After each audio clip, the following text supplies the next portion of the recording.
I'm about to light this up right now. Alright, y'all. Here we go.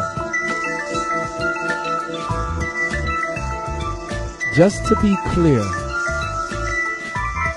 there is a situation going on within the B-Boy community. So, for those of you that are not part of it, bear with me for about 4.5 minutes, and we'll get right back to the music. Now, here's the deal. Once upon a time, I lost contact with a lot of members of Rocksteady Crew that had either stopped or just gone on to lead different lives. During that time period, we kept doing things and kind of a lot of things that I never knew as a kid were kind of up in the air to try to figure out, that having to be the history of Rocksteady Crew. Several years go by, 90s come around, and bump into JoJo, what I had believed to be one of the founding members of Rocksteady Crew. So he comes back in the mix, and he comes out and gives me this made-up history that I ran with, and I felt was, whatever. I mean, it kind of sounded sensational, but and he took some creative license in writing it, but I ran with it, giving him the benefit of the doubt. Because there was no one else around like Jimmy D, Jimmy Lee, any of the original members of Rocksteady to be found at the time.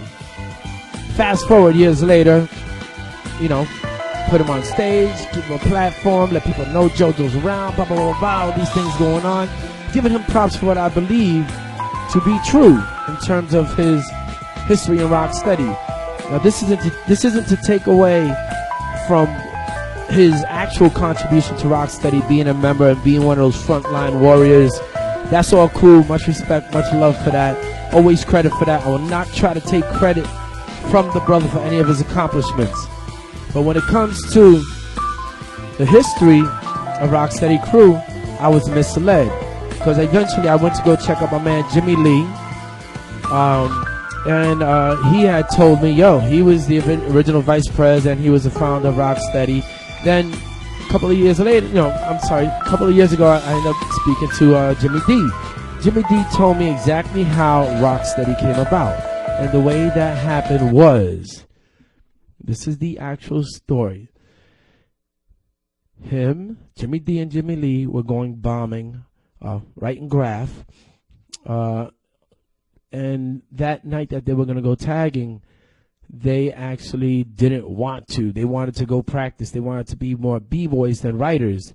So the next day, they discussed it, and they spoke with Batch, the original president of TBB, and they told Batch, hey, we want to start a crew, strictly B-boy crew, and we would like to get your blessing, but at the same time, at that period, during that period, Rocksteady had vowed to always have TBB's back in case of any situations, battles or whatever, because Jimmy D and Jimmy Lee originally came from the Bronx Boys.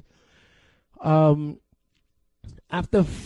finding that out, I realized, I've been completely misled, and all I wanted JoJo to ever do was to go out there and just be like, yo, boom, you know what? I exaggerated the story. He could have said that he actually was there at the beginning, may not have been a co-founder, but he could have just said, I was rocking with the original squad, which all due respect to that.